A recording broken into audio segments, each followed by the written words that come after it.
In this instructional video, we will be discussing probability of compound events. In this first lesson, we are only working on being able to find how many possible outcomes there are, not actually what the probability is of an event occurring. When you are finding out your sample spaces, you can create a tree diagram where you break down each event. You can create a table or an organized list where you pair up the possible events. In my experience, a table and an organized list are best if there's two events happening. A tree diagram is best if there's more than two events happening. So in number one, we want to find the sample space of flipping two coins. So if you flip a coin one time, you can get heads or tails. If you flip a coin a second time, you could get heads or tails again. And so what we want to do is we want to pair up each of these values. So we're going to pair up the heads and the heads coin together. So heads first and then heads second. We're also going to pair up the heads coin with the tails coin. We could get heads first and then tails. Now we could get tails first and then heads, so tails first and then heads. Or we could get tails first and tails second. And so there are a total possible 1, 2, 3, 4 outcomes in this sample space.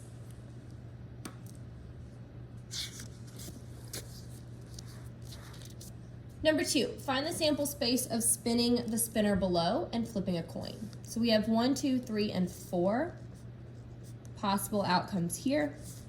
Flipping a coin is heads and tails. So just like before, we're going to match the number 1 with both heads and tails. So that would be a 1 with heads and a 1 with tails. I'm also going to match the 2 with the heads and the tails. So 2 with heads, 2 with tails. We're going to match the 3 with the heads and the tails. So 3 heads, 3 tails. And we're going to match the number 4 with the heads and tails. 4 heads, 4 tails. Counting it up, 1, 2, 3, 4, 5, 6, 7, 8 possible outcomes. For number 3, find the sample space of flipping a coin and rolling a 6-sided die. So again, flipping a coin is heads or tails. With dice, you could get the numbers 1 through 6. So 1, 2, 3, 4, 5, or 6. Just like with the other examples, we're going to match the heads with the number 1, heads with the number 2, heads with 3, heads with 4, heads with 5, and heads with 6.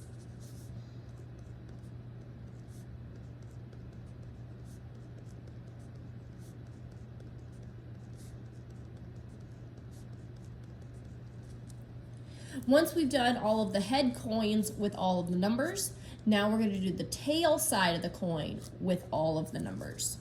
So that would be tails with 1, tails with 2, tails with 3, tails 4, tails 5, and tails 6. For a total of 6 and 6 to make 12 possible outcomes.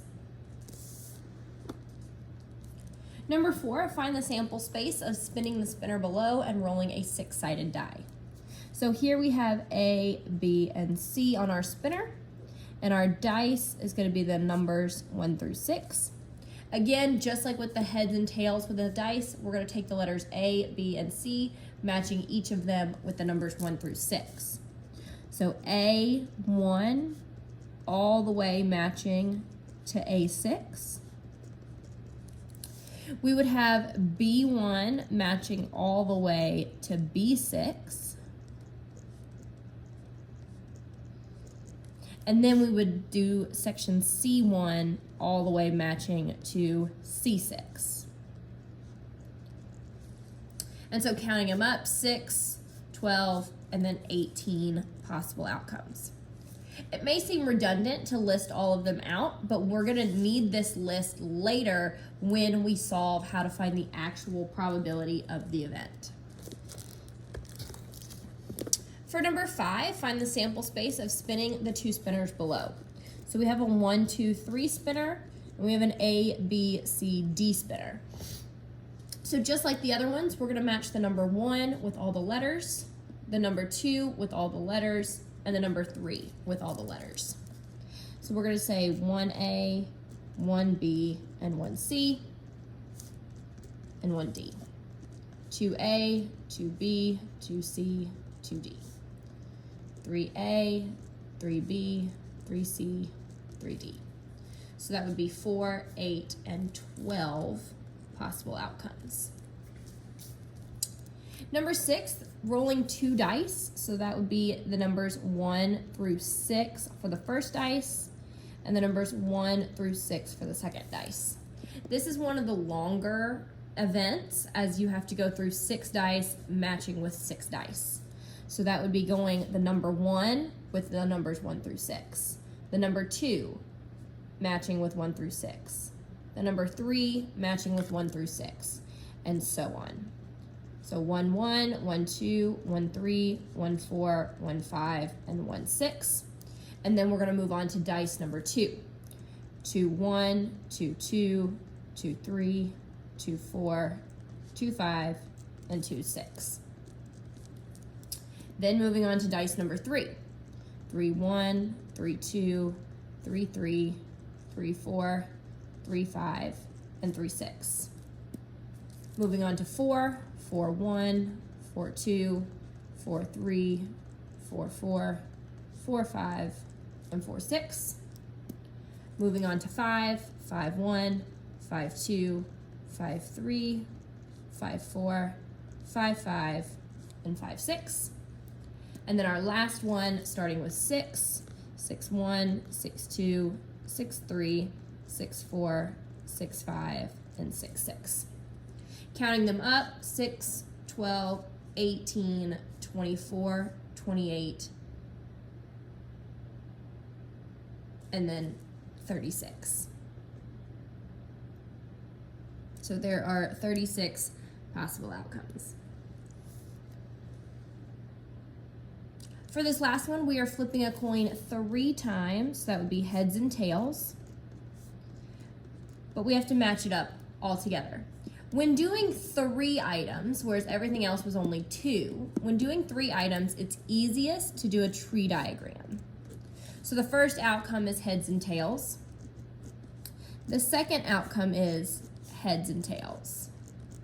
So this matches one of our early examples. Heads, heads, heads, tails, tails, heads, or tails, tails.